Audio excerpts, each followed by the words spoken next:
Frères et sœurs, bonsoir tous. Ce soir, nous allons étudier le livre du prophète Saé, le contenu du chapitre 63. Quant au chapitre 63, il parle de quelqu'un qui, parmi les peuples, foule aux pieds les peuples, et sur lui. Le sang a rejailli. Qui est donc cette personne? Lisons cela. Comme c'est un livre de prophétie ancien. Ce n'est pas le Nouveau Testament, c'est une prophétie de l'Ancien Testament. Il y a quelqu'un qui vient détruire toutes les nations. Auparavant, le frère Hébert lisait le livre du prophète Saé, au chapitre 63. Et cette personne, il pensait autrefois tort que c'était notre Dieu Jéhovah. Plus tard, il a découvert que c'était quelqu'un d'autre. Qui est donc cette personne? Notre frère Hébert va lire et l'expliquer aux frères et sœurs. Cette personne est le roi des rois, le seigneur des seigneurs, le fils du précleste et du Seigneur. Frère Hébert vient parler de la destruction des nations et des peuples. Lisons cela d'accord. Qui est celui-ci qui vient d'homme de Botsra, en vêtements d'un rouge clatant, magnifiquement par plein de force, et marchant fièrement? Il est dit qu'un homme vient d'homme de Botsra. Et cet homme, plein de force, est VTUTRS magnifiquement. Qui est cet homme? En parlant d'homme, nous comprenons qu'il s'agit d'une préfiguration du monde de Satan, des nations et des peuples. Botsra est dans l'Ancien Testament, la capitale d'homme. Alors cet homme qui vient d'homme de Botsra, il est dit qu'il est en train de détruire par le feu Eldom spirituel les nations et les peuples. De qui d'homme est-il le pays? C'est le pays d'Essa. Or ça et Jacob, t'es ennemis l'une de l'autre. Ces deux frères, t'es ennemis l'une de l'autre. Dom et Jacob. Dom et Israël. T'es ennemis l'une de l'autre. Dom, c'est ça. Alors il est dit qu'un homme venant du pays d'Essa, de la capitale d'Essa, Elbéas, VTU magnifiquement, la plein d'une grande force. C'est avant. Qui est cet homme? Que va-t-il faire dans le pays d'Essa? Bien SR aujourd'hui dans le monde, le pays d'homme n'existe plus, mais il s'agit de l'Eldom spirituel. Et ce pays d'hommes digne ceux qui sont ennemis de la nation spirituelle d'Israël. Les nations et les peuples, ils préfigurent le pays d'hommes, cela digne que cet homme va détruire les pays ennemis de l'Israël spirituel. Il semble donc qu'en fin de compte, qui vient attaquer d'hommes, c'est Israël lui-même, mais c'est l'Israël spirituel lui-même. Ce n'est pas l'Israël de l'Ancien Testament, c'est l'Israël spirituel du Nouveau Testament. Le pays ennemi d'homme qu'il doit attaquer est l'ennemi du pays d'Israël. Continuons donc lire. Il est dit ici, avanant grand pas, puissant, qui vient d'homme de Botsra, celui-ci qui vient. Qui est-ce? Alors une voix dit, c'est moi. Je parle avec justice, puissant pour sauver. Une voix demande, pourquoi tes vêtements sont-ils rouges? Pourquoi tes vêtements ont-ils du rouge? Tes vêtements, pourquoi sont-ils comme celui qui foule le pressoir? 20. Alors cet homme répond, Jait seul, foulé au pressoir, et parmi les peuples, personne n'était avec moi. Dans ma colère, je les effoule, dans ma fureur, je les écrase. Leur sang accolore en rouge, leur sang acclabousse mes vêtements, et mes vêtements ont souillé. C'est cet homme, dont les vêtements sont complètement couverts de sang, cet homme aux vêtements couverts de sang. Qui est-il donc? Et il est dit que cet homme est celui qui foule le pressoir, celui qui foule les raisins. Nous voyons qu'il y en a un. Appelle roi des rois et seigneur des seigneurs. Dans l'Apocalypse, il est dit qu'il doit fouler le pressoir, fouler la fureur du Dieu Tout-Puissant, la grande cuve du pressoir. Alors du pressoir, les raisins l'intérieur font couler un liquide rouge sang qui monte jusqu'aux morts des chevaux et se répand sur 300 stades. 300 stades, cela semble être sur plusieurs centaines de kilomètres. Alors cet homme foulait-il le pressoir? En réalité, il foule les nations, chaque personne de toutes les nations, comme chaque grain de raisin. Il les foule, et ainsi le sang des nations est vert sur la terre. Cela prophétise qu'un homme va détruire toutes les nations et tous les peuples. Mais qui est donc cet homme? Va-t-il vraiment détruire toutes les nations et tous les peuples? Parce que toutes les nations et tous les peuples sont ses ennemis. Les nations sont appelées le pays d'Om.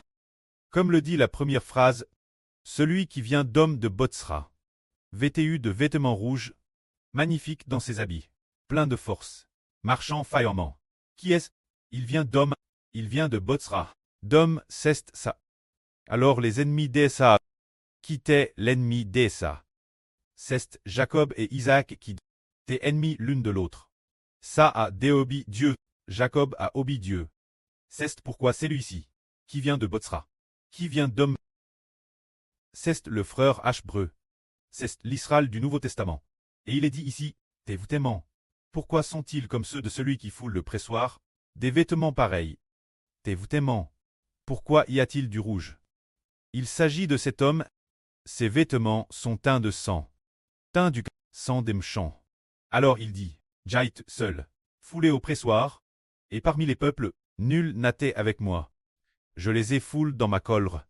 Je les écrase. Dans ma fureur, je les ai pitins, leur sang a jailli sur mes vêtements, et j'ai souillé tous mes habits. C'est celui-ci, qui avec cela détruit toutes les nations et tous les peuples. C'est bien lui. Auparavant, quand Eshber lisait ce passage d'écriture, il ne savait pas de qui il s'agissait, ni ce que signifiait venir d'homme de Botsra. Ce que cela voulait dire, c'est depuis l'exil de frère Eshber. Et Madame cette Anne, ou l'âne dernière, qu'il a compris qu'il s'agissait de mes frères Eshber. Au début, il pensait tort, que c'était le précleste Jova. Mais plus tard, il a découvert que ce n'était pas le précleste Jova, mais le fils du précleste et du Seigneur, qui doit briser toutes les nations et tous les peuples. Afin que s'accomplisse ce que dit le psaume 2, Dieu dit ce fils, tu es mon fils. Je t'aille engendre aujourd'hui. Demande-moi, et je te donnerai les nations pour héritage, les exmis de la terre pour possession. Tu les briseras, comme on brise le vase d'un potier. C'est donc celui-ci, qui va détruire toutes les nations et tous les peuples. Alors ensuite, concernant celui-ci, c'est la voix du cœur de frère Eshber, écrite dans le livre d'Ésaïe, chapitre 63. Il est dit ici, car le jour de la vengeance est dans mon cœur, et l'âne de mes rachets est venu. Je regardais, et personne pour m'aider. Je t'étonne de ne trouver aucun soutien. Alors mon bras m'a assure le salut, et ma fureur m'a soutenu. J'aille les peuples dans ma colère. Je les ai pitins, dans ma fureur, je les ai enivrés, et j'ai répandu leur sang. Sur la terre, c'est de dire que pour frère Eshber, le jour de la vengeance est venu. Quelle vengeance? Venger ses enfants spirituels, dont beaucoup ont tué. La vengeance pour de nombreux enfants, qui ont été tués. Venger aussi sa propre mort, et venger le prophète qui a te tué. Venger des milliers et des milliers d'enfants, qui ont été tués. Se dire venger de nombreux enfants. Ainsi en tant que preux de la nation, et en tant que roi, ce fils qui est la foi roi, est près de la nation, ce fils qui a grandement reçu du précleste et du Seigneur. Le couronnement et l'autorité descend en personne, pour consumer toutes les nations. Il est dit ici, dans ma colère, j'aille pitine les peuples dans ma colère. Dans ma fureur, les ai endormis, et leur sang est répandu sur la terre. Se dire le sang de toutes les nations, lorsqu'il a été vers sur la terre, ce fils, c'est alors vent, pour le peuple de Dieu, vengeant ses propres enfants spirituels. Ce moment-là, il est dit, je me souviendrai de ce que l'Éternel a fait pour nous. Invoquant l'amour fidèle de l'Éternel, les louanges de l'Éternel, et les grands bienfaits qu'il a accordés la maison d'Israël, selon sa compassion, et la multitude de son amour fidèle, qu'il a accompli pour eux, il avait dit, ils sont vraiment mon peuple. Des fils qui ne seront pas infidèles. Ainsi, dans toute leur détresse, il a été leur sauveur, il n'était plus un ennemi, et il a envoyé l'ange de sa face. Pour le sauver, pour les sauver, se dire. Celui qui dit cela, c'est le frère Eshber, disant que le frère Eshber, en raison de l'amour fidèle de l'Éternel, Dieu a donc envoyé le frère Eshber comme sauveur, pour sauver le peuple de Dieu. En réalité, le peuple de Dieu est aussi l'Israël spirituel, dans son amour fidèle et sa compassion, il les a rachés. Durant tous les jours d'autrefois, ils se sont rebelles contre lui. Durant tous les jours d'autrefois, il les a portés et soutenus, mais ils se sont révoltés et ont attristé son Saint-Esprit. Alors il est devenu leur ennemi et a combattu contre eux, Louim, autrefois, dans l'Israël antique. Parce que les Israélites s'étaient rebelles contre Dieu, Dieu s'est donc fait Louim leur ennemi et a attaqué l'Israël antique. Dans l'Antiquité, le Précleste avait d'abord compassion d'Israël, mais plus tard il est devenu l'ennemi d'Israël, envoyant l'arme de Babylone pour détruire, et envoyant aussi les armes d'autres nations, pour détruire le royaume du nord d'Israël, et envoyant nouveau l'arme de Babylone, pour détruire le royaume du sud de Juda, parce que l'Israël antique s'était rebelle contre Dieu, mais maintenant, c'est l'Israël de la nouvelle alliance, ce n'est plus l'Israël de l'ancienne alliance, ainsi pour l'Israël de la nouvelle alliance. Dieu lui-même dit, ils sont vraiment mes fils. Dieu dit, ils sont vraiment mes fils. Des fils qui ne seront pas infidèles. C'est-à-dire que ce moment-tel, Dieu a eu compassion d'Israël. Ses enfants ont donné leur propre vie pour obéir Dieu et d'une manière absolue. Et tout fait obéissante. Ils ont offert leur vie Dieu. Alors Dieu a eu compassion d'Israël. Il est dit ici. Alors ils se sont souvenus des jours d'autrefois, de Mose et de son peuple disant, celui qui, le berger de son peuple et de son troupeau, ramène de la mer, ô est-il, celui qui a mis son Saint-Esprit au milieu d'eux, ô est-il, celui qui a fait marcher son bras glorieux, la droite de Mose, qui a fendu les eaux devant eux, pour se faire un nom éternel, ô est-il, celui qui les a dirigés travers les abmès, comme un cheval dans le désert, sans qu'il trébuche, ô est-il. L'Esprit de l'Éternel les amants au repos, comme des bêtes qui descendent dans la vale. C'est ainsi que tu as conduit ton peuple, pour te faire un nom glorieux. Se dire Dieu, il y a eu une longue période, oh, il semblait ignorer Israël, comme s'il l'avait abandonné. Mais plus tard, après l'établissement de la nouvelle alliance, l'Israël spirituel, les enfants d'Israël naissent de l'Esprit, obéissent promptement Dieu. Le bras puissant de Dieu va reposer sur celui qui vient d'homme de Botsra.